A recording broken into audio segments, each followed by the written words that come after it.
We all know South Korea as the ultimate futuristic paradise. It is the powerhouse that gave the world Samsung, conquered the global charts with K-pop, and built neon-lit smart cities that look like they belong in the year 2050. For decades, it was celebrated as the ultimate economic miracle. But behind this flashing, high-tech facade lies a dark, terrifying reality that the world is just beginning to realize. South Korea is quietly and systematically dying. The toxic corporate rat race has broken the minds of the youth. Housing has turned into an unaffordable joke, and a culture of total, crushing isolation has taken over the streets. Today, the country's fertility rate has officially crashed to a catastrophic 0.72, the lowest level ever recorded in human history. This is no longer just a temporary population crisis.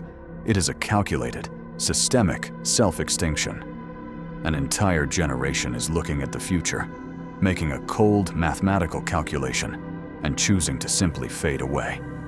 What exactly broke the world's most advanced society? The first fatal layer of this trap is geography.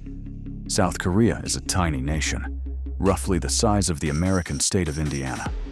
Yet, it forces over 51 million citizens to live, work, and compete within this heavily restricted space. But the real, terrifying crisis is that almost half of this entire population is jammed into just one single metropolis, the Seoul capital area. Every single top-tier university, every powerful multi-billion-dollar corporation, and every high-paying career path is strictly locked inside this concrete jungle. Millions of hyper-ambitious young people are forced to abandon their hometowns and fight for the exact same square mile of land. This insane centralization has completely broken the real estate market. Apartment prices in Seoul have literally doubled in a single decade. Today, it takes more than 15 years of a worker's total, untouched salary just to afford a basic flat. For the younger generation, physical space has become an absolute luxury they simply cannot buy. But the physical and economic squeeze is only half the problem.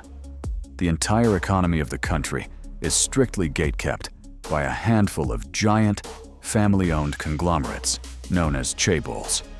Unstoppable empires like Samsung, Hyundai, and LG completely dictate national life.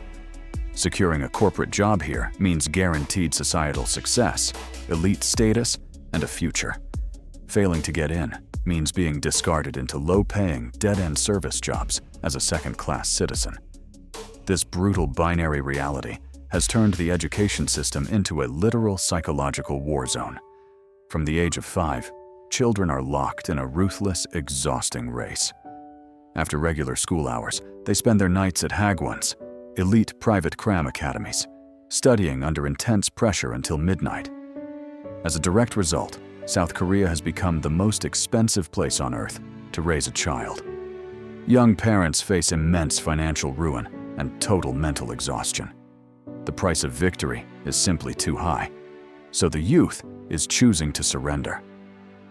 This unrelenting socioeconomic pressure has fundamentally broken the core of Korean society, giving birth to a sharp, modern phenomenon: the Hanjok subculture. It literally translates to the tribe of singles. An entire generation has made a conscious decision to completely abandon dating, romance, and marriage. They eat alone in single-person restaurant booths. They drink alone.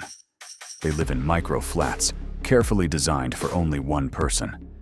Human interaction is being systematically minimized because dating is now viewed as an incredibly expensive financial investment.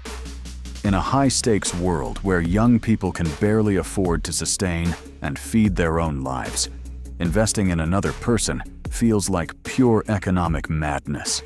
Young Koreans look at the hyper-capitalist system surrounding them and make a cold, silent pact. They refuse to pass on the suffering, choosing to be the absolute last ones of their line.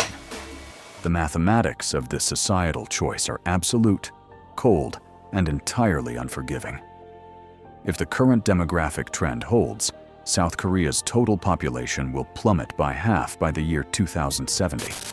There simply won't be enough young taxpayers to support the rapidly aging population or enough workers to run the tech factories. The government has already desperately spent over $200 billion trying to buy babies with cash bonuses, housing subsidies, and free perks.